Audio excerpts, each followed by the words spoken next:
Hi everyone, it's Katrina. Number 10. Troy. In the 1870s, an amateur archaeologist by the name of Heinrich Schliemann discovered the lost city of Troy. However, he also inadvertently almost destroyed it. Heinrich was a German businessman with a taste for archaeology. In 1873, he discovered a lost cache of artifacts in the Turkish town of Hisarlik. He immediately identified these treasures as having belonged to King Priam, the mythical king of Troy. This led to the theory that Hisarlik was in fact the location of Troy, the city from Homer's great story, the Iliad. But here's the incredible thing about what happened. Yes, Heinrich got lucky when he identified Hisarlik as the real city of Troy, but the treasure he discovered actually had nothing to do with it. Archaeologists dated the treasure to 1,250 years before the Trojan War even started. It had come from a totally different civilization, one that had lived a millennium before the Trojans ever came around. And now here comes the destruction. Archaeologists assumed Trojan treasure would be at the lowest level of the archaeological site. And so, even though they knew there was lots of archaeological evidence from other civilizations, they dug it all up trying to find riches. The discovery of Troy was a huge fiasco and basically a 19th century treasure hunt. By the time Heinrich was done pillaging the gold and other goods from Troy, he had destroyed almost every trace of the ancient city he'd originally wanted to find. Number 9. Ancient Tomb of Secrets. A mysterious ancient tomb belonging to a dignitary at the highest level of government has just been discovered in Egypt. This guy was kind of like the director of the FBI, or maybe the CIA, whichever one has access to all the juiciest and most secret documents. He had full entry to all the forbidden mysteries of the pharaohs and was charged with protecting that information with his life. This was about 4,700 years ago. According to the hieroglyphs found in the man's tomb, his name was Metechu. The hieroglyphs also said that he was a top official with access to royal sealed documents. And this explains why the tomb was discovered right next to the step pyramid of Djoser. The step pyramid was the very first one to be built by the ancient Egyptians, constructed as a monument to the dead King Djoser. Centuries after he was dead, the tradition of burying high-level officials near the pyramid continued. Metechu lived during the first 3 pharaohs of the 6th dynasty. That includes Teti, Userkare, and Pepi I. We don't know how many of these pharaohs he served, but it was at least 2 or 3 of them between 2323 and 2255 BC. You could think of him like Jafar in the Aladdin movie as the advisor to all the rulers of Egypt. His other names included Inspector of the Royal Estate, and he was also a priest of the mortuary cult of Pharaoh Teti. He did it all. Sadly, we don't actually know what kind of secrets he was keeping. None of those documents have been found, and researchers are still combing through the tomb looking for more evidence. Number 8. Lovelock Cave. In the legends of the Native American tribes of Nevada, the Paiute, they speak of giants. The Paiute once told stories to the early white settlers about a mysterious race of barbarians, which they called the Siteka. They described these giants as being extremely unfriendly, unnecessarily aggressive, and horrifyingly cannibalistic. According to the legend, there was a great battle between the regular humans and the giants, and it took place at Lovelock Cave. Here's where things get really interesting. In the early 20th century, archaeologists stumbled upon Lovelock Cave, the site of the great giant extinction. Much to their surprise, they found thousands of artifacts within the cave. It was enough for these superstitious and easily excitable 20th century folks to believe the story was real. The artifacts included weapons, bones, baskets, and tools. It was enough evidence to show that people did indeed live in the cave for a very long time, starting somewhere around 2000 BC. An occupation here lasted for about 3,000 years. There was an actual culture that lived inside of this cave, but not at all related to the Paiutes. And so the consensus is that the legend was most likely very real, although the people in the cave weren't actually giants. They were probably just a different tribe, maybe a tribe of cannibals, that the Paiute hunted to extinction. Number 7. The Colossi of Memnon. The Colossi of Memnon were built to represent the great pharaoh Amenhotep III, who ruled Egypt for a brief time in the 18th dynasty. The enormous statues were completed in 1350 BC. They are truly massive titans, rising 60 feet above the ground, with each statue weighing 720 tons. They were carved from single pieces of sandstone, making them some of the biggest and most impressive sculptures ever. But it's not only the size of the colossi that makes them so fantastic, it's the legend behind them. These statues were originally meant to be guardians for Amenhotep III's mortuary complex, which once stood directly behind them, but has since been destroyed by floods and earthquakes. Almost nothing remains today, nothing except the colossi. Almost 3,500 years later, they are still sitting patiently on their thrones outside the city of Luxor, watching over the Nile River. When the Greeks came to Egypt and saw the colossi, they named them after their own hero, Memnon. Memnon was an Ethiopian king who fought in the Trojan War and died at the hands of the champion Achilles. When Greek tourists saw the huge statues, they immediately associated them with the Ethiopian king instead of the Egyptian pharaoh they were actually modeled after. And so here comes the strangest part about the colossi. Sometime around the year 20 AD, a Greek historian by the name of Strabo wrote that the statues used to sing at dawn. Early in the morning, one could hear a kind of gentle humming noise coming from the statues, as if a woman was quietly singing. This phenomenon was heard by Roman emperors and regular people for hundreds of years, yet for some unknown reason, it seems to have stopped in modern times. And now for number 6, but first, it's shout-out time! Big thank you to Sean Barnes and Be Quiet for supporting this channel. Remember to subscribe if you haven't already to join the Origins Explained family. Number 6. The New York City of Canada. The Mantle site was founded roughly between the years 1500 and 1530. It was, for its time, the biggest and most cosmopolitan settlement in North Canada. It sat on the shores of Lake Ontario, and it was kind of like the original New York City. The Huron Native Americans created the settlement, which was about the size of Manhattan. By the time the Europeans arrived, there were about 1,800 people living at the site. That's not much more than a few city blocks these days, but it was unheard of in Canada 500 years ago.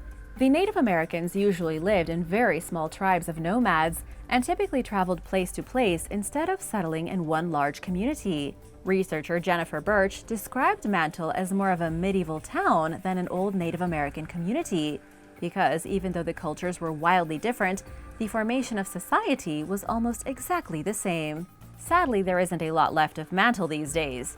Even though it's a huge site, it remained hidden underneath vegetation for hundreds of years, while the archaeological evidence decayed and vanished. Researchers have uncovered the remains of 98 longhouses, but only the imprint of them left on the ground. Number 5. Nalanda. 1,000 years ago, there was a university called Nalanda. According to the legends, this great school of learning located in India attracted students from all over the world. Young people from Persia, Greece, Tibet, China all came to this university to study in its famous library. Subjects such as theology, logic, metaphysics, and philosophy were all taught here. The school was the pride of ancient India, and it could almost be compared to the Library of Alexandria in Egypt. But just like the Great Library, this mysterious school came to an abrupt and violent end. In the year 1193, an army of Turks showed up.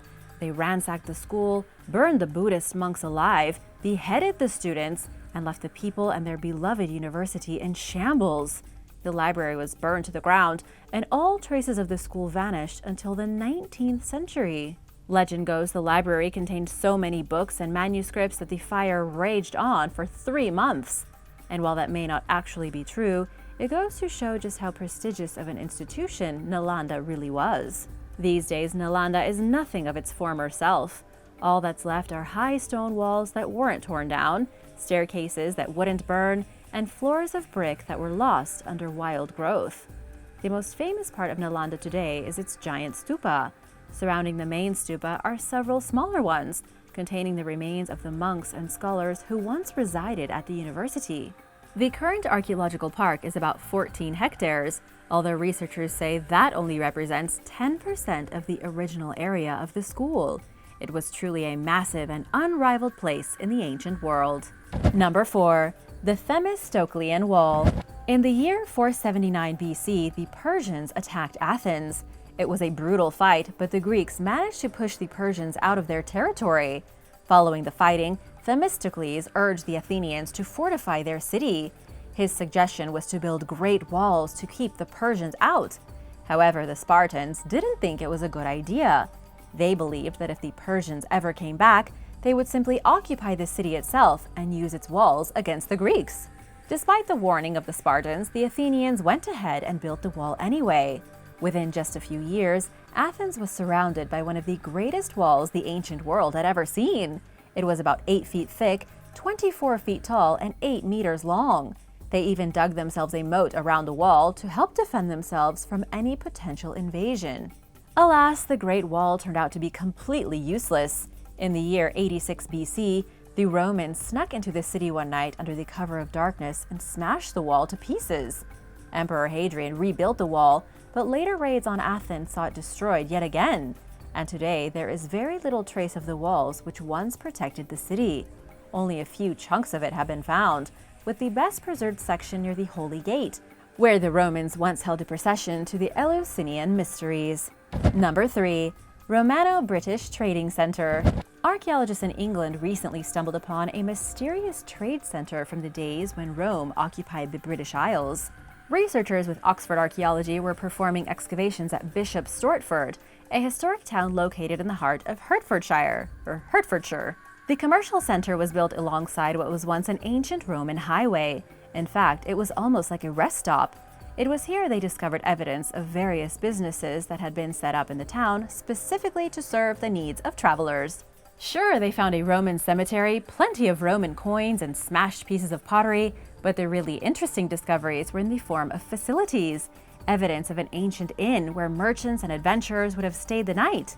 They found a blacksmith facility right next to the inn, where those same travelers could have their wagons mended and their armaments improved. There was even a religious temple for villagers to pray or meditate, depending on which gods they worshipped. Archaeologists say the town was likely founded around the year 43 AD and continued to function as a waypoint for weary wanderers up until around 410 AD. Then, for an unknown reason, the site was abandoned. Number 2. Settlements under the Amazon.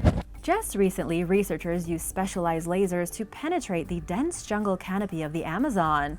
They did this to map out the land beneath, and thanks to these special lasers, scientists discovered 11 previously unknown settlements deep in the Amazon jungle.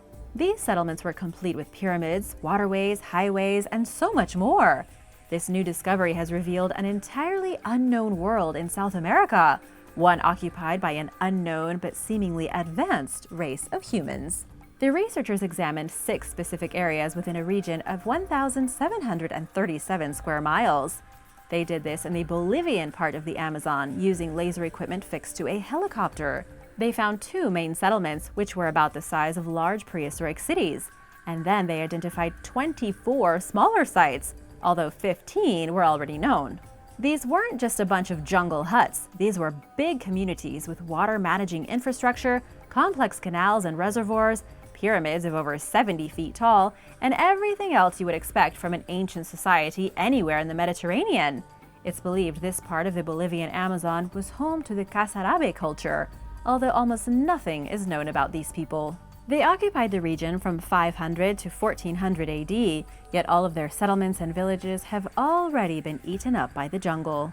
This discovery is even bigger than it might sound, because until recently, no respectable archaeologist believed that a complex culture lived in the Amazon.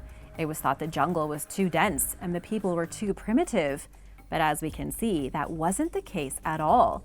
The biggest mystery here is trying to figure out where these people came from and why they faded into oblivion while their cities were swallowed by nature. Number 1. Wyoming Quarry. A red ochre quarry has been discovered in Wyoming, and it's 13,000 years old. It was found in the foothills of the Rocky Mountains, buried underneath a large forested hill.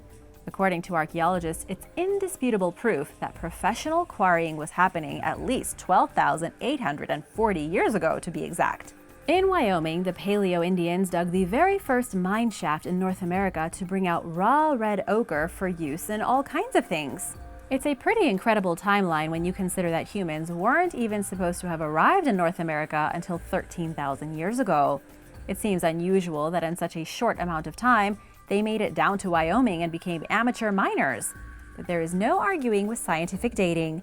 People were definitely here, and they were definitely using the red ochre for everything from pigments for rituals to cave paintings. And to make the discovery even more amazing, it's the only ancient red ochre quarry ever identified north of southern Mexico. Thanks for watching! Be sure to subscribe if you haven't already, and I'll see you next time. Bye!